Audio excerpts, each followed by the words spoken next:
Hello, and welcome to Into the MoTaverse. Today we have Andrew Easter. He's a Chief Technology Officer at Claimer. And we're going to explore things a little bit.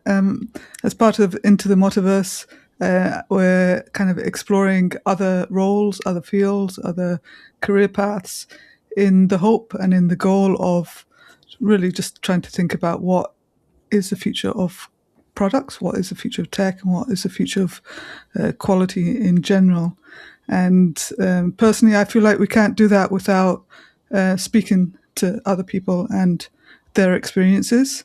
And what better to speak to someone who's a CTO and thinking about tech and dealing with tech every day and trying to think about all the things that need to be thought about in today's chaotic world, should I say.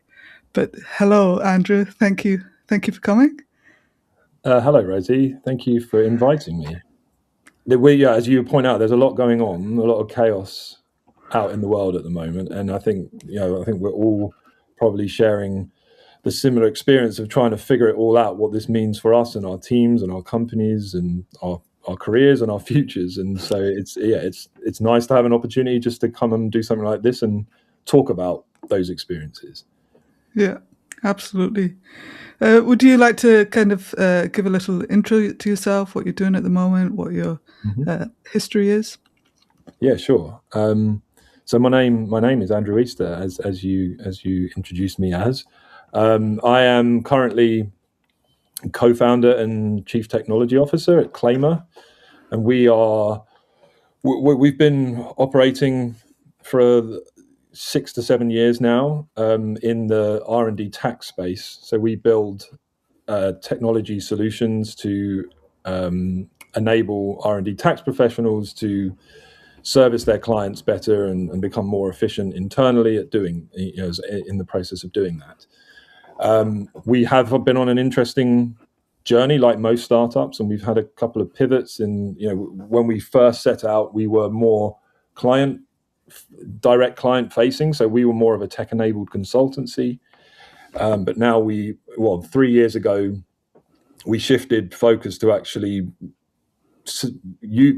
taking our software that we had built ourselves to service clients and actually selling that to other advisors in the industry. So companies who were previously our competitors, we were now actually working with the companies who were previously our competitors, and so we are now a pure software business rather than an advisory sort of consultancy. But yeah, prior to Claimer, I worked in the software industry for over 15 years prior to joining Claimer, and that ranged from the kind of small companies to probably the biggest organization I worked for was eBay. So I was working for Gumtree, and yeah, I just kind of learned my trade through all sorts of different roles and experiences and teams, and found my way to wanting to dip my toes in the startup world and kind of seeing where that went. So, and I'm still in the process of doing that. As I like to say to some people, say you got to celebrate that you're still around, because a lot of companies aren't around at the moment, and sometimes that's the thing that you have to appreciate. I don't know if you get that vibe.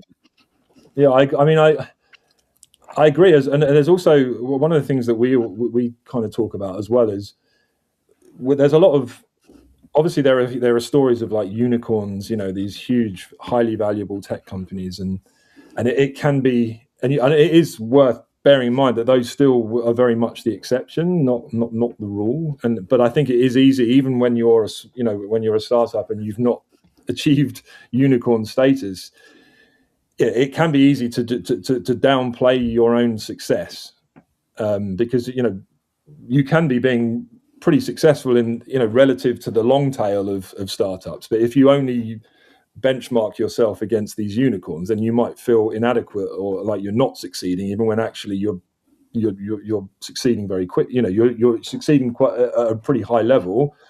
And also, like the timelines of how long does it take for a startup to go from zero to this big success? Again, it tends to be, when people talk about these overnight successes, where we've gone from 0 to 100 million revenue in 6 months or something. This is not the norm. But again, if you convince yourself that is the norm, then you can downplay your own successes, and it is important to recognize your success and not just compare yourself against unrealistic expectations. Absolutely. And I guess for a bit of context, Claimer, when I saw what your company does, I was like, oh, we need to speak after this, because our CTO, or co-founder, I would say, who also happens to be my husband, he deals with the research and development claims. So I think he will want to talk to you after this call to see how we can make that process easier for us.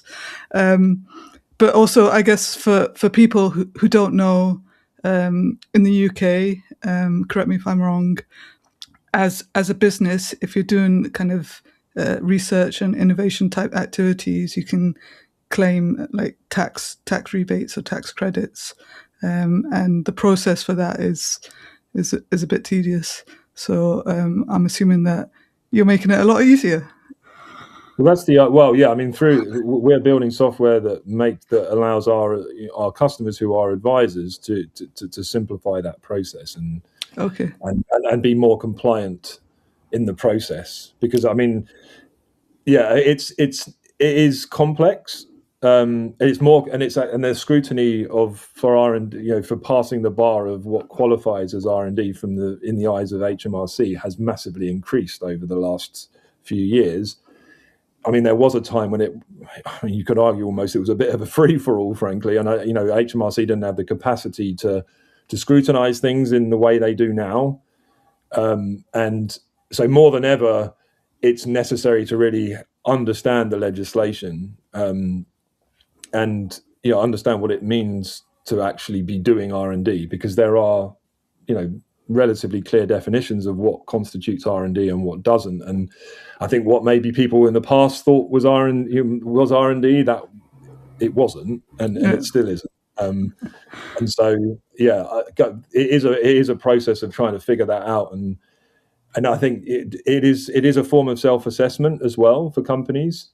So you can claim for this and potentially get your tax relief or tax credit, but that even if HMRC pay out, it doesn't necessarily mean that they've approved it, because they don't check every claim, just like they don't check every single self-assessment personal income tax claim.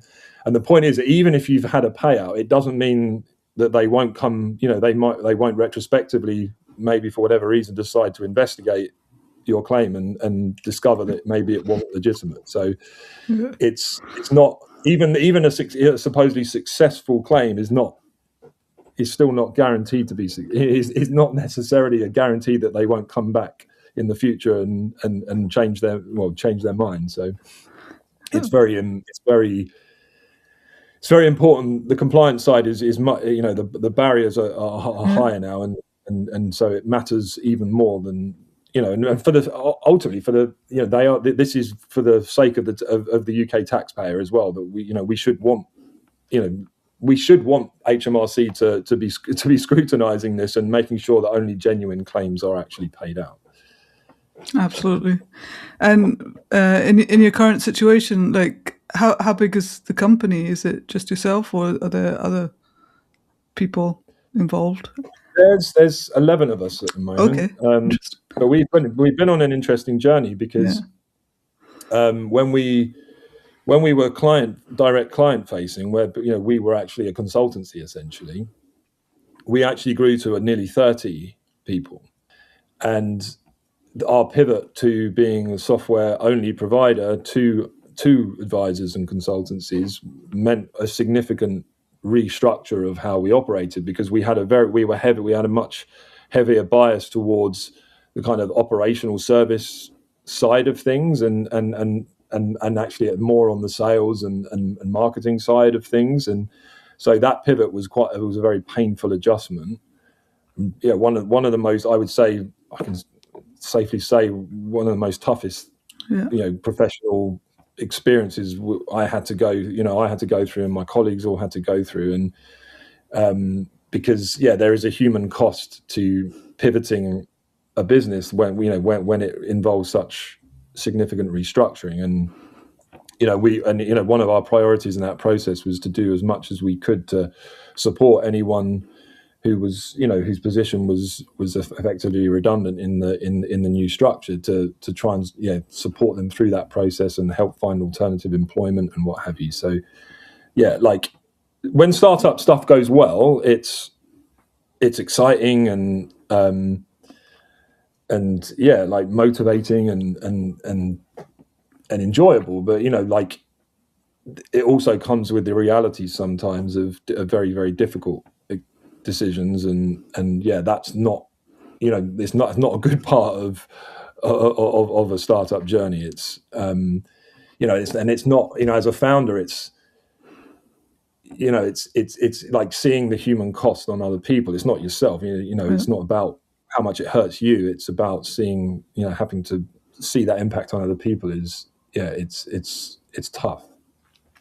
I can certainly feel that from co-founder to co-founder. I guess it's like it's been a tough journey and change, and the world is changing as well.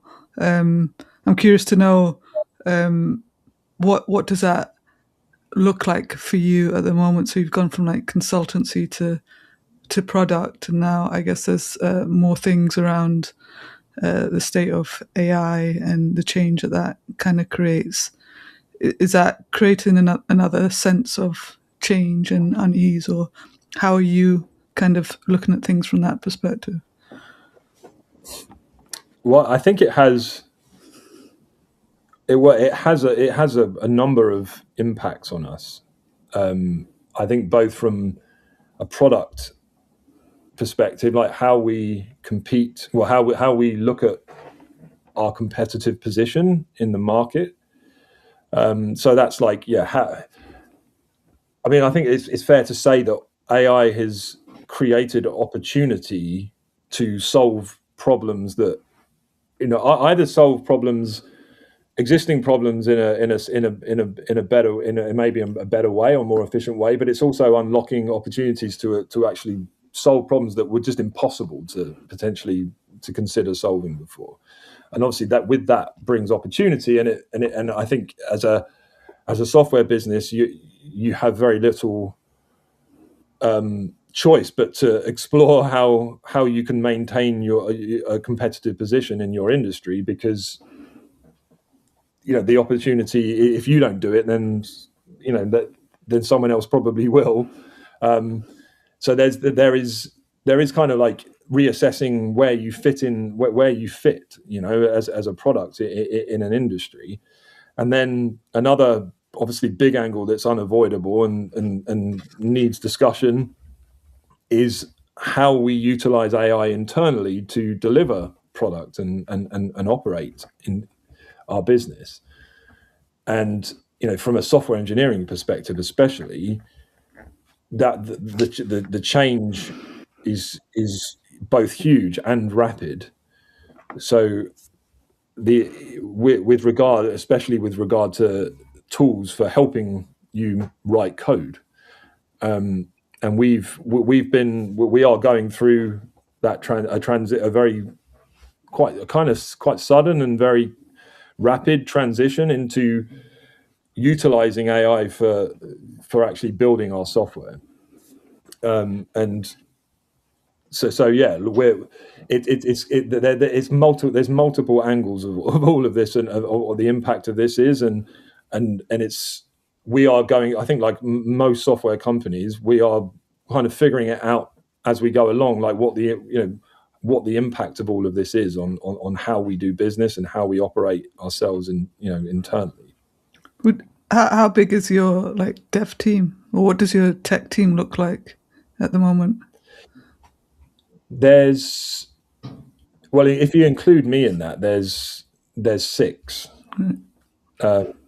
So I mean, yeah, more than just slightly over half the company is focused on engineering, and I mean, we're very fortunate actually to have, for all of our employees have now been at the company for 4 years or more, which is great. So we have a lot of domain experience and expertise in the team and understanding the sort of problems that our customers have. But it's a like we're alluding to. There's a lot of change. You've got and obviously people's experience at our company goes back beyond just it goes back a number of years before they joined Claimer, and all of us have been working in the industry for many years, and we've been working in certain ways, and how we go about building software, how we architect our solutions, how we write code, all these things. We're having to look at years of ingrained approaches and techniques and skill, and figure out how we adapt to all the changes that are happening. And that is, we're doing that as collaborating on that as a team, and we are moving very quickly on that. So we gone from, probably, I would say we ended 2025 with maybe 20% of our code being written by AI, and that was more generally the approach was more about like using AI for smart autocomplete, so a more sort of co-pilot type thing. And so that was the end of 2025. But I would say we're now probably 80 to 90% of all our code is being written by AI, using the more cutting edge agentic techniques like using Claude Code and OpenAI's Codex.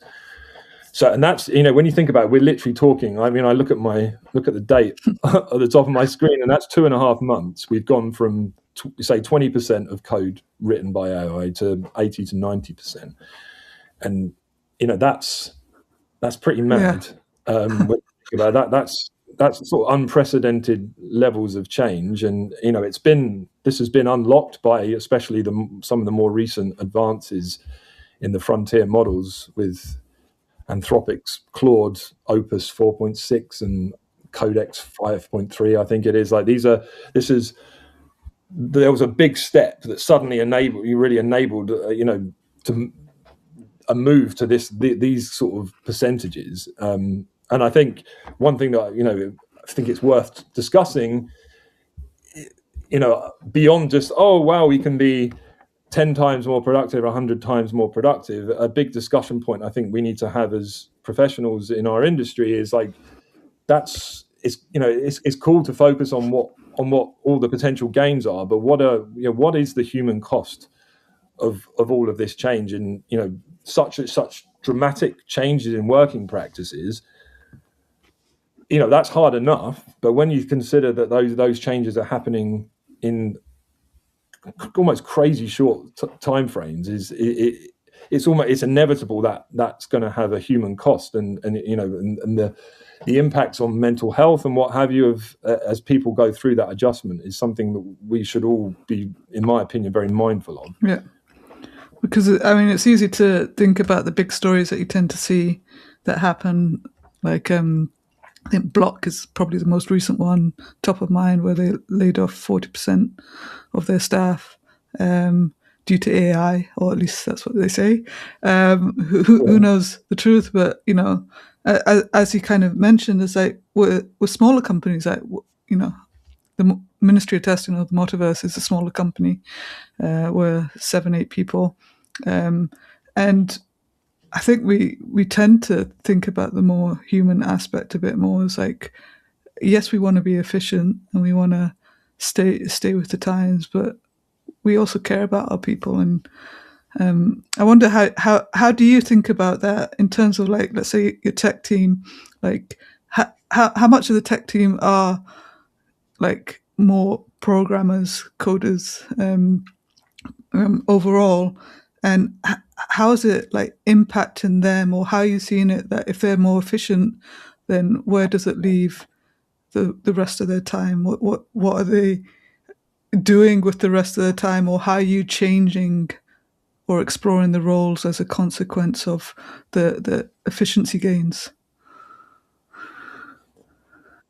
Well, yeah, it's a good question. I think this is a rabbit hole we can go down. I mean, one thing that I just as a starting point on this, it sort of triggers in my head is that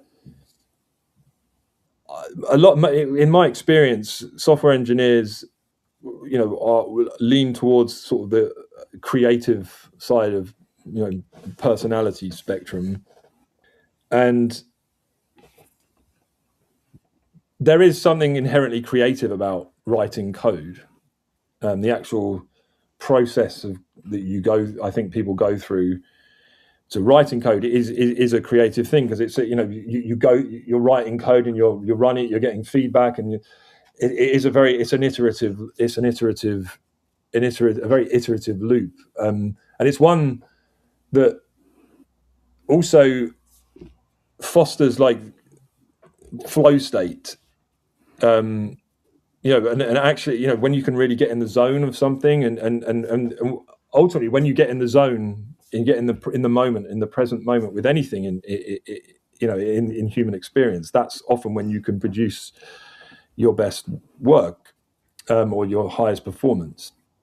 And one thing that I'm observing is, as a potential challenge for us to work around as we adjust, is how do we ensure we find or maintain ways for engineers to reach or achieve flow state?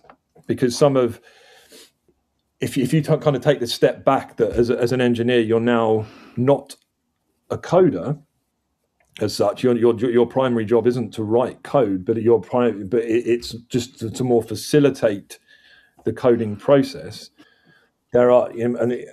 I just make sure that, given a set of requirements, that the output, the code that eventually is written is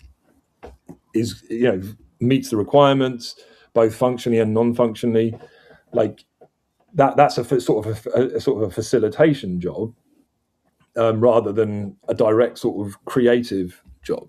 And I think one thing from my own personal experience of adjusting to this is realizing that facilitation job is more than one job as well. It's more, you're kind of you're prompt engineer, like trying to explain what you want, what it is you want, and then you let your AI coding agent go off and do something.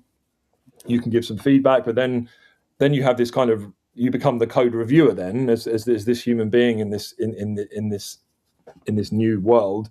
You're then a code reviewer, which is a different job from your first job. And I guess the point is, it's broken what was maybe in your mind a more single job and a single focus into two quite distinct separate phases, which actually represent more of a context switch than a single sort of mind state, I suppose.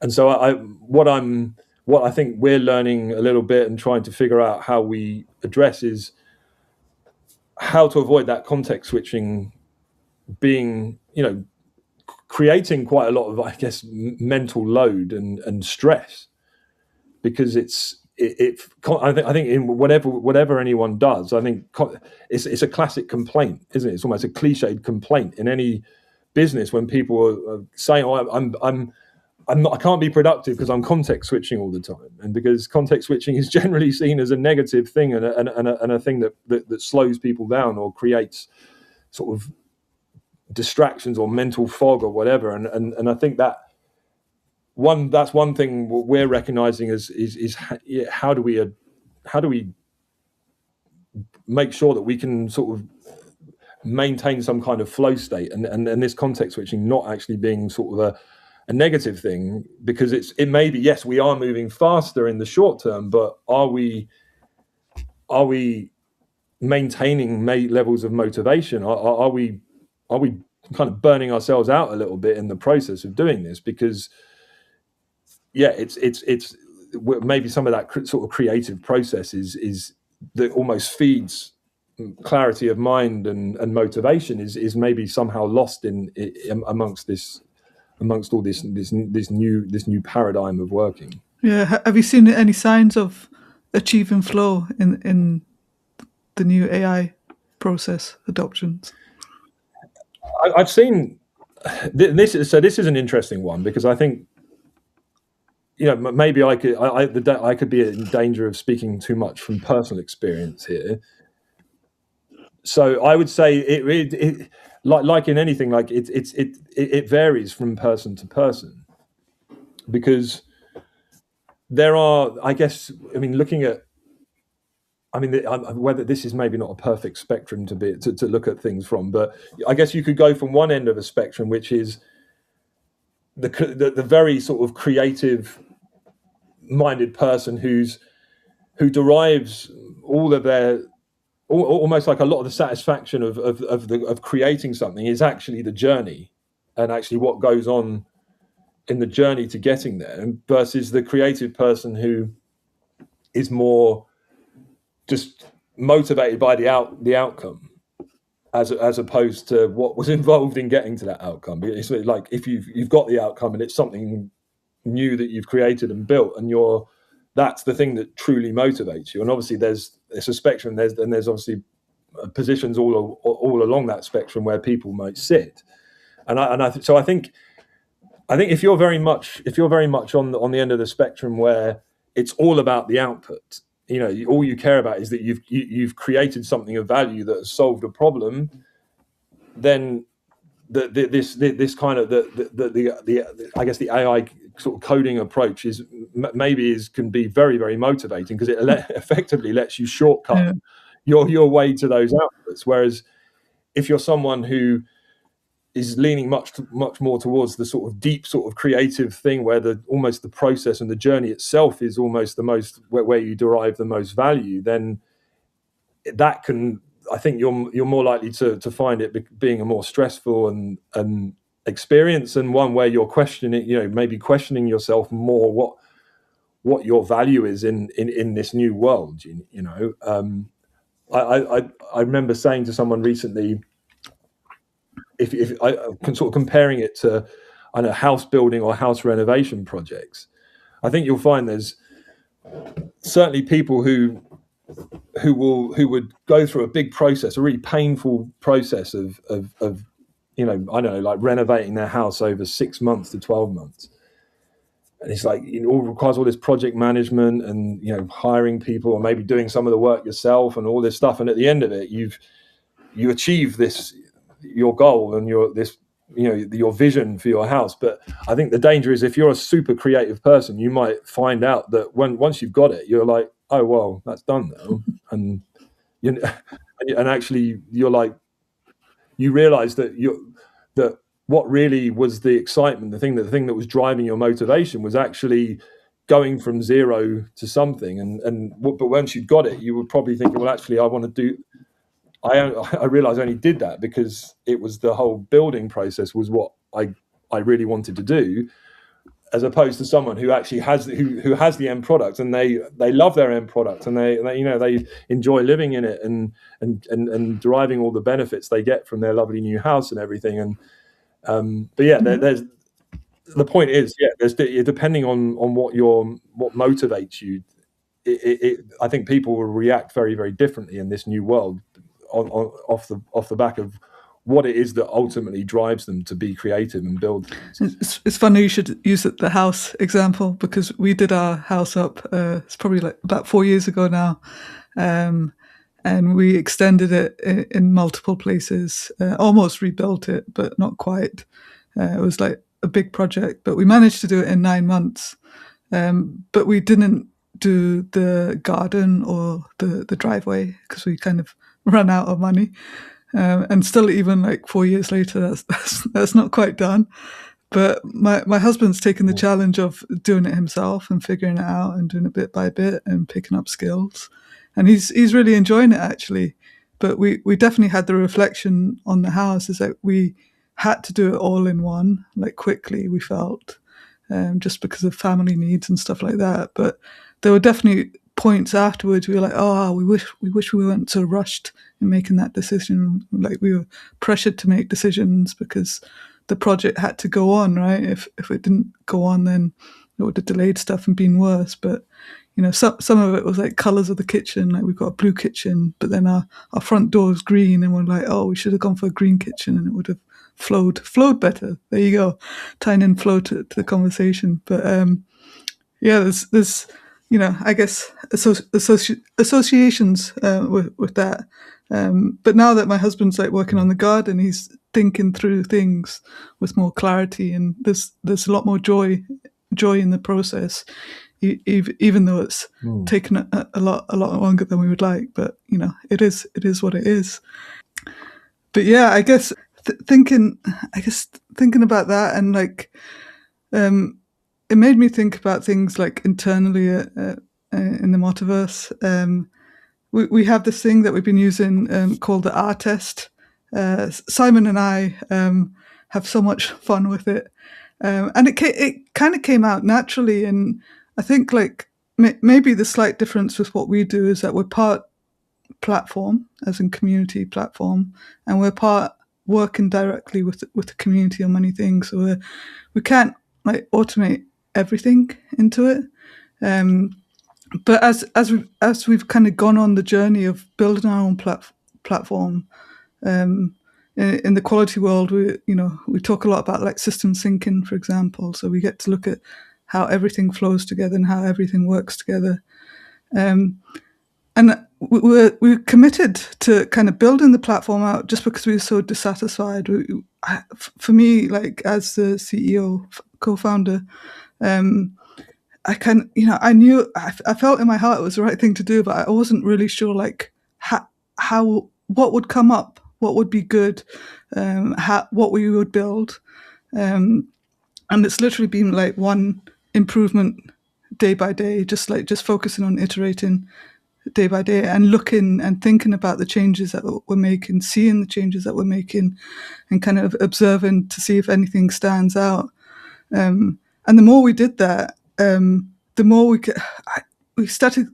literally started saying oh, and oh wow, and that feels good, and it literally brings up this kind of flow aspect, or this sense of joy and satisfaction of what we're building, and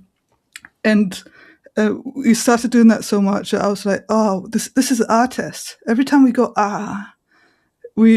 that's a sign that we're building the right kind of thing. So like as you were talking about that sense of lack of flow, or perhaps not being able to see it so much, I was thinking some stuff becomes unseen and unnoticed, and you don't value it, and you don't appreciate the value of what you're building.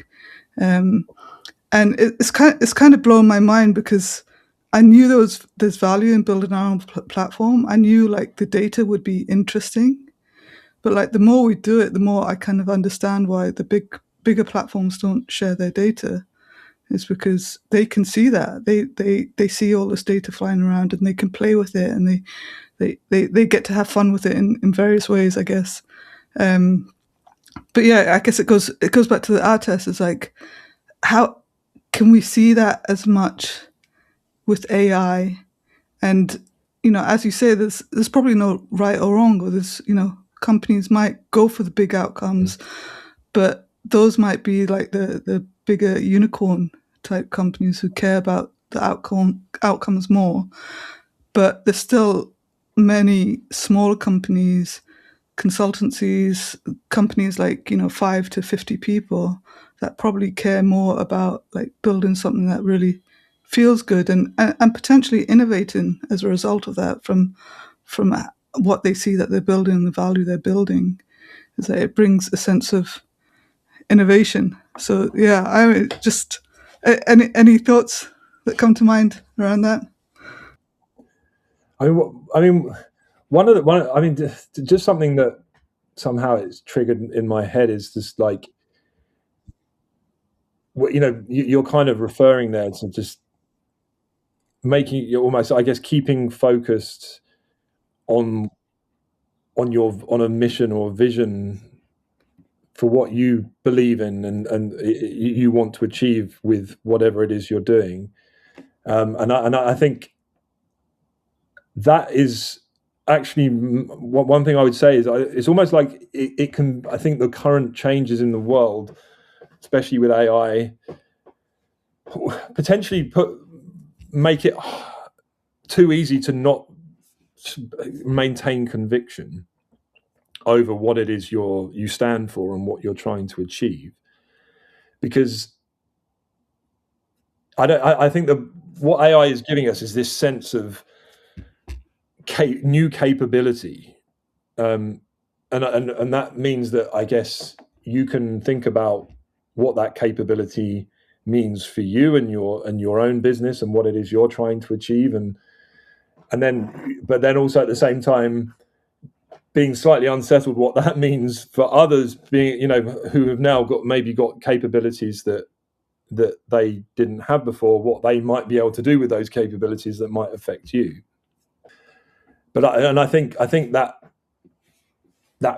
maybe as a fear, I think AI in reality certainly will create the perception naturally that the competitive landscape has changed, and it's a fiercer environment. The barriers to entry have been reduced, and people's moats are being drained in a way, because it's now easier for new players to appear. But I think the point is that if because all this is happening, there's a lot of noise about it, and if you certainly go onto places like LinkedIn, there's a lot of noise, and if you take it at face value, what you're seeing going on around you, you'll be convinced that you could easily convince yourself that everyone else is way ahead of you and sort of on the cutting edge, because in a way it's a bit like the equivalent of the whole Instagram effect of when you see people's Instagram photos and it looks like they're living these wonderful lives, and you're thinking, oh, my life isn't as straightforward and as glamorous and happy as theirs appears to be. I do think that there's a natural tendency, especially in sort of professional social media sort of context, of people wanting to portray the kind of best of their experience, and I'm not suggesting people would lie, but they will want to sort of put a rose-tinted spectacles on everything that they're doing, and the impact on you can be like this FOMO type thing, like what are we not doing that they're doing, like how can we keep up with this, and if you kind of get obsessed with all of that, I think there's a danger that you can become disjointed in your own vision and mission, and what value it is you really are trying to create in the world, because you allow yourself to be distracted, and I think that's dangerous to get sucked into that, because I think we should, in my opinion, still believe in what we should have a purpose as a company, and we should have a strong vision for how we can make a difference.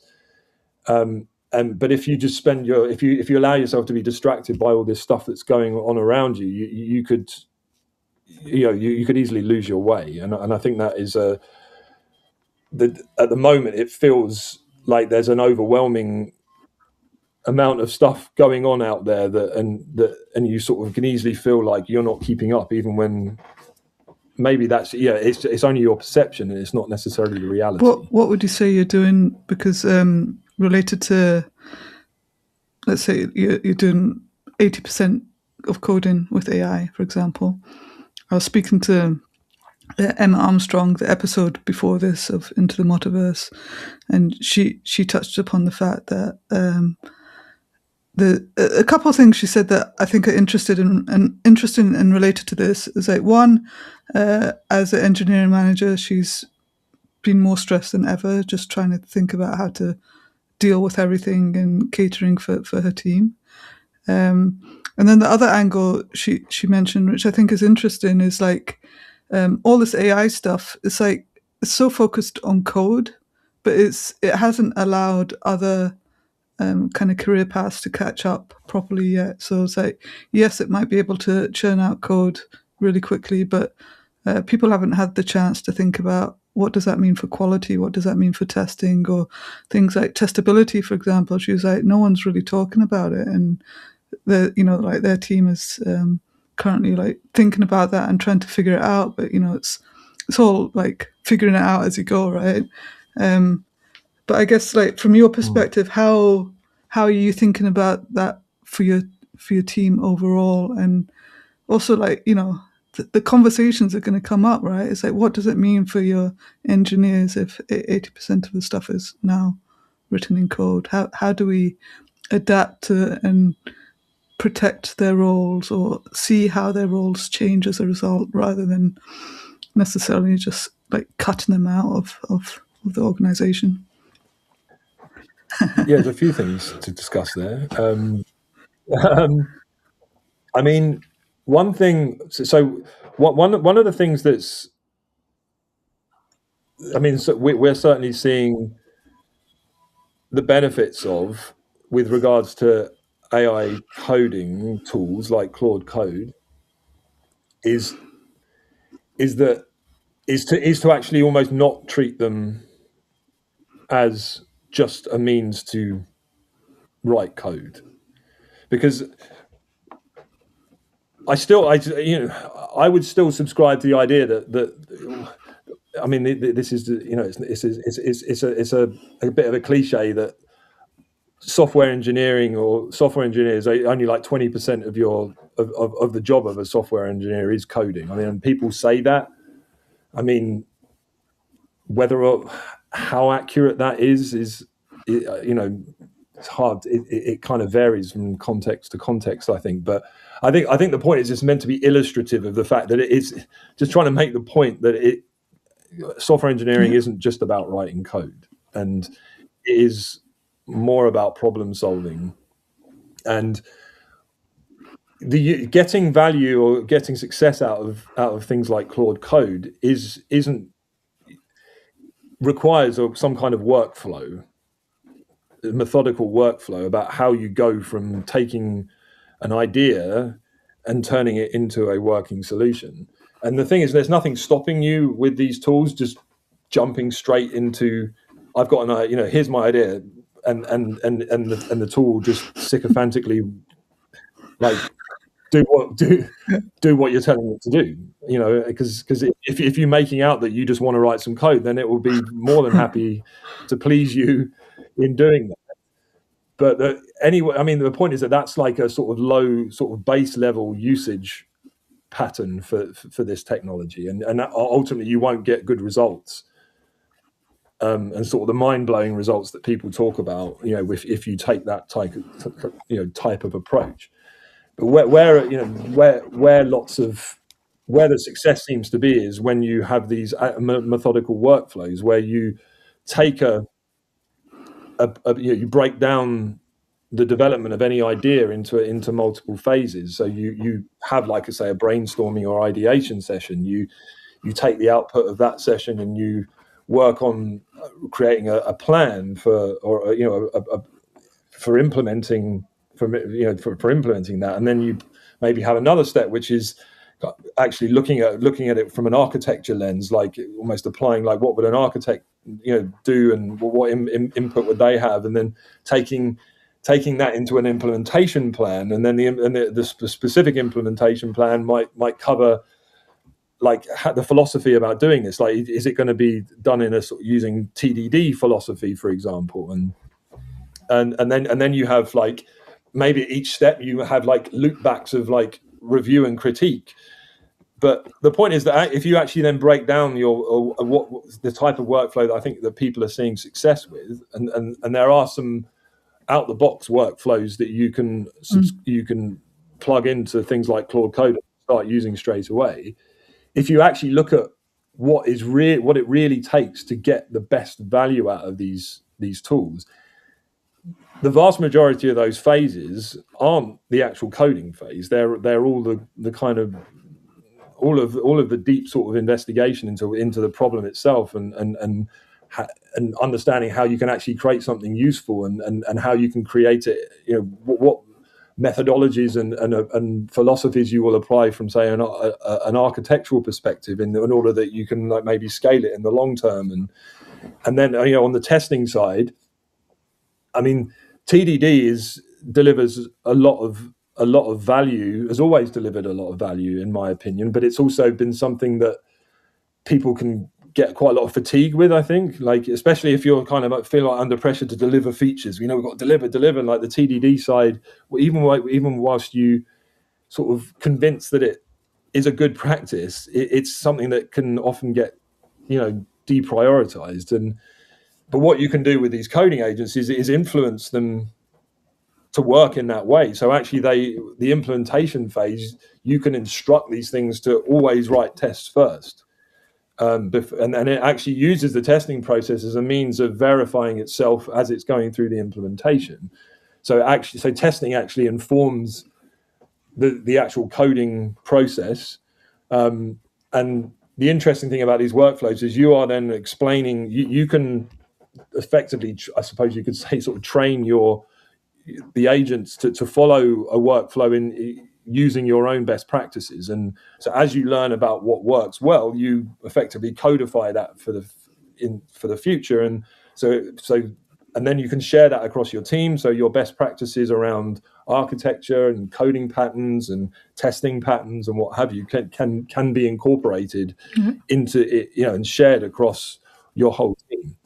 And so I think what hasn't changed there is this are all the things that aren't coding itself, and so I think that there is an opportunity to utilize these tools to still understand what processes work well and what don't work well. And actually, we've now maybe got more ability to leverage those improvements in an actually consistent way.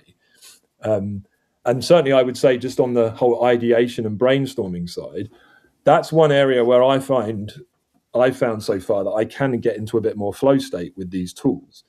Is ideation and brainstorming, and they can be incredibly powerful at providing almost being like a coach, sort of probing you, asking you questions, firing questions back at you, and sort of triggering ideas. And that's the area so far, personally, I've still been able to find flow state with is doing a brainstorming session with the help of these tools, and you can get into quite addicted to that, addictive, and because I guess it's getting you into the zone, and I going back to the point about where about software engineering and what it's all about. If you can nail that process, and you can the ideation and the problem, you almost solve these problems and refine your ideas before you even get to the code, then you're ultimately doing what you should have been, what one of the biggest priorities of software engineering is. So yeah, there's but we're all figuring it out, figuring out the processes, and because it's changing so quickly, and we're going to make, like we always do, we're going to make a lot of mistakes along the way, but through that we're learning. How many of your team are engineers, and how many are non coding people? So yeah, just over 50%. Yes. Sorry, I'm curious from the perspective of how are others getting involved with the AI initiative, and how are you finding ways for them to contribute in a positive way? Yeah. So we're trying to adapt to being what you would call an AI native organization, which is that this isn't just about, say, using AI in our software that we build, or using AI to build our software. It's about right throughout the business being operationally native, I suppose, with the use of AI. And so that means it's not just about product and engineering that are using, embracing this. This is about finding any opportunity across the business, whether it's in sales or just general operations, for utilizing this stuff. So, I mean, one thing that we have found that actually does work well is some of the kind of rapid app building things like Lovable. they can be great for non-technical people to just throw together useful pieces of software to help themselves in what they do, or help their team or the organization. And one of our chief of staff, who's really been helping us and helping us, I guess, upskill it from an operational perspective in the last few months. He's built a bunch of useful tools using Lovable to help us track our performance and allow us ourselves to feed back into our own performance and see trends in how we're performing. And yeah, he's built that stuff just vibe coded on using Lovable, and it that sort of stuff, it does work. It is. I mean, I wouldn't want to build necessarily production level customer facing apps in that stuff, but like for internal efficiency and operational improvements, like those, there really isn't any reason for non-technical people to avoid those things. I think there is a great opportunity to actually, for the first time ever, really, for non-technical people to actually take a seed of an idea and just run with it a little bit and see where it goes. I've been playing with Lovable over the past couple of weeks. Actually, I've started building a couple of things, just for fun, just for exploration. But like you say, my biggest concern is that I'd love to launch a project, a website, but my biggest concern is do I actually want to build something upon Lovable, because I'm not sure if it's going to be the best thing if it turns into something bigger that I'd have to maintain, and understanding all the foundations of it and the security aspects. And I feel a bit unsure about that aspect, I guess. So yeah, it's definitely tempting, but I don't know. Are people building? Are some people building proper businesses on Lovable at the moment? Honestly, I don't know the answer to that. I mean, maybe. Yeah. I mean, surely the answer is yes. Because I guess if it's possible, then I guess if people can do it, they probably are doing it.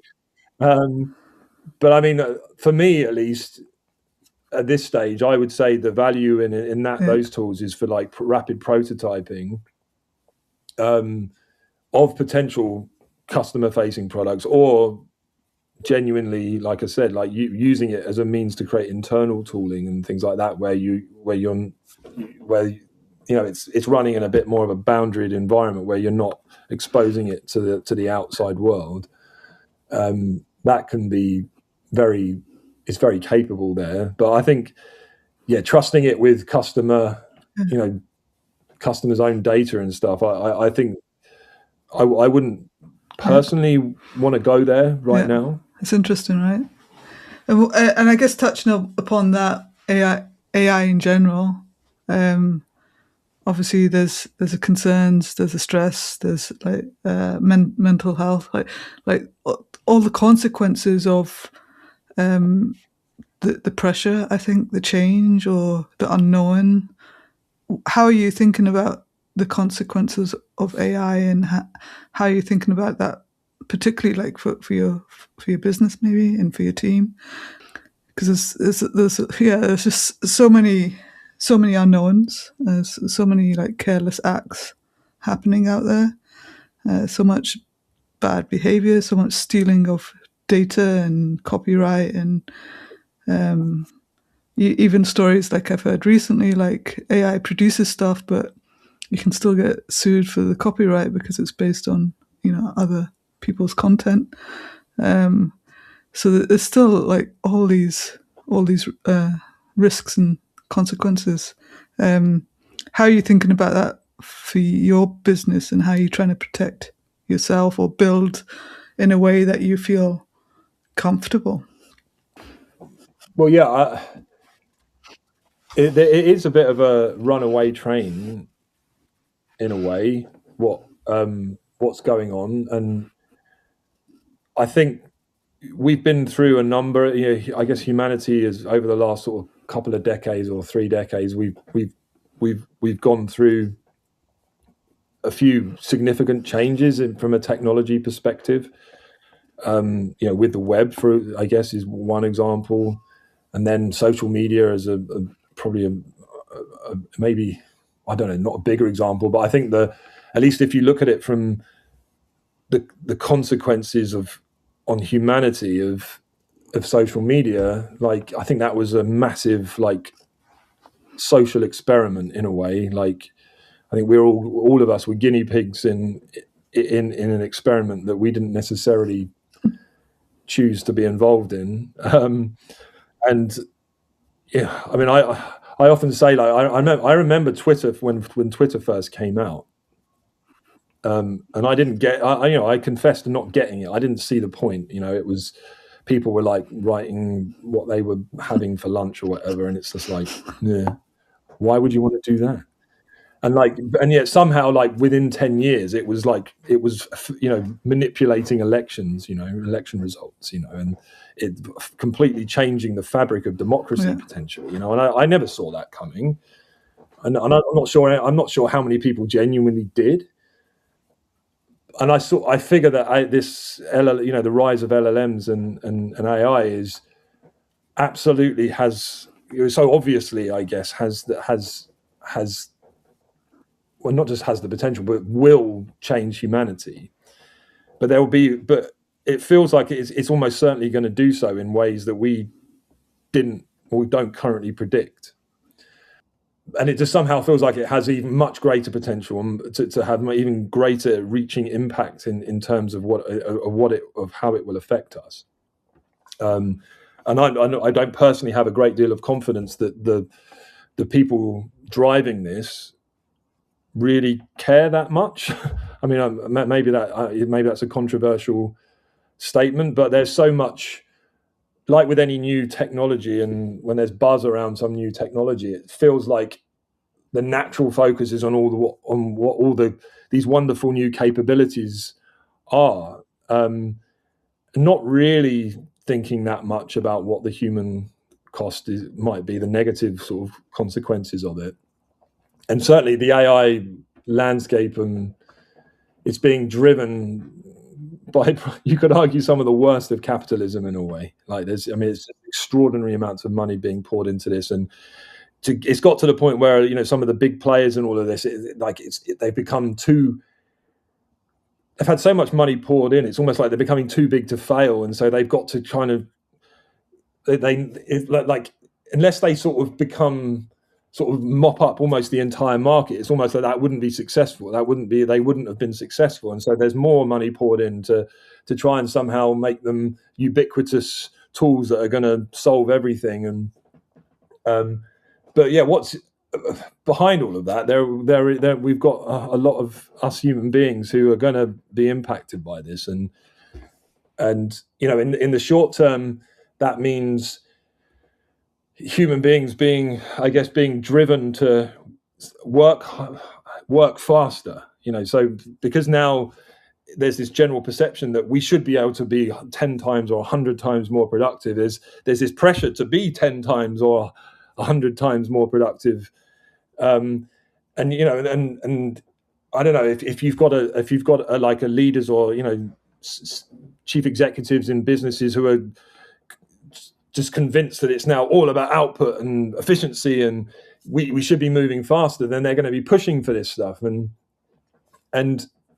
I know people are going to, if you're have good intentions as an employee and you want to do a good job, you're kind of feeling this pressure of how do I continue to do this my job well? Like, how do I meet the expectations of this supposed potential productivity gain? So that's in the short term. You're kind of feeling that stress of, and I guess you're using tools which, in theory, you can parallelize your work as well. So it's like, well, actually, if I do get this thing to do this thing, I could just now go and make myself a cup of tea and just chill out. But it's like, well, no, but I could spin up another parallel agent to do my next piece of work. It's like, where do you draw the line as to what, because it's possible. It's like, where just because it's possible, it doesn't mean I should be doing something, working in a certain way. But then the weird thing with all of this is like the friction in your head, which is like, I'm doing this, but I'm also in the short term, but then in the medium to long term, like you're then starting. I know the danger is that you start having existential crises, which is like, I'm doing, what am I, what am I doing here? I'm doing all this. I'm working. I'm creating all this stress on myself. It's this intensity that's sort of that's like bearing down on me, and yet maybe ultimately the person who I'm doing this, or the people I'm doing this for, what will ultimately they just want to get rid of me, and that they'd rather I wasn't here at all. So you're kind of questioning where you've got this short-term angst, and then this long-term sort of unsettling or uncertainty over where am I going to be needed in a year from now, 2 years from now, 5 years from now? Like, is my job even going to my career that I was set out on, is it even going to exist in 5 years from now or something? And so I think as a leader in a business, or leader of people, you've got to be, I'm having, I'm having those thoughts. So surely, people in my team will be having those thoughts too. And I think as a leader in this new environment, I think we have to adapt to understanding what the human cost of this stuff is, and the impact it will be having on people, and help it in supporting people through that process. Yeah. I think the more we start to talk about it, maybe that will help. I'm not sure if you're hearing others talk about it meaningfully, or even what can we do about it. But certainly, like as a founder, it's hard. It's a hard place to be in, and it's like you're constantly thinking about these things, trying to keep up with the market. You're trying to think of your people. You're trying to think of business models that are changing. All while the world is saying SaaS is dead, but is it dead? Or could you imagine yourself maintaining all these vibe coded apps that you create yourself, and the pains that might create? I don't know. It's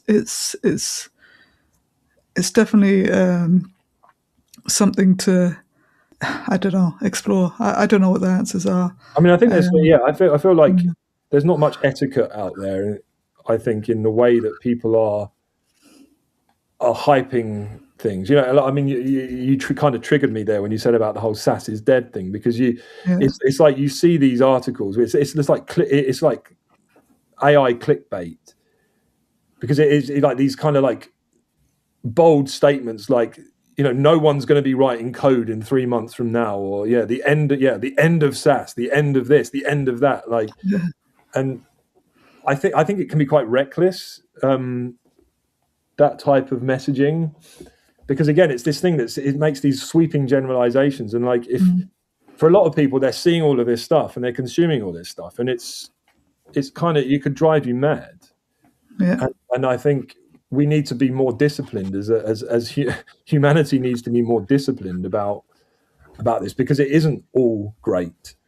In the same way as people, social media, like everyone was just focused on how amazing it is now to be able to communicate with people in this way, and it's amazing. There's so much opportunity. We can do all this stuff, and yet yet the underneath all of that, it was creating a mental health epidemic.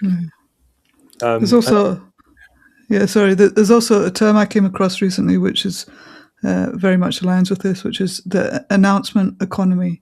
It's like people make these announcements that, like SaaS is dead, or that, and then like people listen to them, and then like shares collapse, or people's opinions changes, and they're not really based on any strong foundational truth, I guess. They're just like wild guesses. And of course we live in the free world internet, where you can say anything you like, but I think increasingly we have to be careful what we say, or we have to maybe choose what we speak about. And when those types of announcements go out, everything else gets ignored. And if there's been a like mental health epidemic because of social media, or related to social media, what's it going to be like with all the AI stuff that's coming, right? It just feels like it's going to be worse. And don't know. For me, like I try to stay positive personally. Like my approach is to let's try to stay positive, but focus, but also perhaps look for ways to innovate. Like in the world of community, just this past week, for example, like Dig is dead again. It's like at least temporarily shut down because it got spammed by bots. There were thousands of bots just like spamming it. And it was interesting timing because for us, we recently for our community, we've like switched off the ability to participate in almost everything unless you have a paid account. But a big reason for that was, I call it a layer of care. It's just like we have to protect the things we built, and we have to protect what gets out into the world. And there's a lot of spam in the world. There's marketing spam, which is more what we had in the earlier days. The past 5, 10, 15 years, there's been a lot of marketing spam, but now it's like AI spam that can easily take communities down. And it's enshittifying stuff, right? And AI is doing that everywhere. It's done it with writing. It's I guess coding is a type of writing as well. So we have to be careful of that. But perhaps with that comes opportunity to stand up and I hope do what's right or do what's better, or build better systems. But hopefully with, I guess, to wrap up somewhat, hopefully with, providing that layer of care and talking about it more, we can help others see that we're in this together somewhat. We're stressed out, but maybe we can find our way through a bit of openness. Well, I think that's you are very right that, and it has to be. It's like, I mean, I find it very refreshing in the modern day, I guess, that people can speak out about mental health and suffering, and it not be perceived as a weakness. But I can't help but feel like at the moment when it comes to adoption of AI, it's almost like it's a weakness if you, I don't know, there's a sense that maybe you're being weak if you talk, you talk about things that aren't just the amazing achievements you've achieved and efficiencies you've achieved. Like, it's somehow not cool to just sort of speak the truth about what some of these consequences are. So I think I like your term, like this layer of care, like it should be, people shouldn't be afraid to just talk honestly about the pros and cons. And it just seems that there's too much bias at the moment towards people wanting to talk about all the potential and the pros and the benefits, but not being honest and transparent about some of the negative consequences of that. And because I don't know, maybe people are too scared to sort of talk it down because it might make them seem like they're laggards or something, and they're fearful of sounding like they're tempering enthusiasm or something, and I'm not wanting to act like they're behind the curve. But the idea that humanity can go through a change as significant as this and it not have negative consequences would be ludicrous. So we have to support each other through that and be honest and transparent about what those impacts are. I think we're on the page on that. And perhaps just to wrap up on that is see it as an opportunity that if the world is going in this direction, yes, it's scary, yes, it's stressful, but it's also a huge opportunity to lay some foundations into what the future of the world will look like. And we can be empowered to do that, I think, even if it's just ourselves trying. We can at least try, but if we don't try, I think that probably makes things even worse. I'm definitely trying to do that. Personally, I've said to myself, I'm going to do it my way, in the way that I feel right, in the way that feels good, in a way that feels ethical. And if I fail doing it, so be it. At least I'll rest easy afterwards. But like I'm at the point in my life where, to me, it's the most important thing is building something that feels right for the future. And it might not work, but I'm quite happy pushing along and trying. And I hope more of us can perhaps find ways to do things like that. Find the audacity, should I say, to stand up to the challenges that we face. But yeah, thank you, Andrew. Amen. Amen. It's been a great conversation. I appreciate it very much. But yeah, I'll see you in the MoTaverse. Yeah. Well, thank you very much for having me on and letting me chat. I'm aware I waffle quite a bit, but it's Thank you for welcoming my waffling onto your podcast. Excellent. Thank you.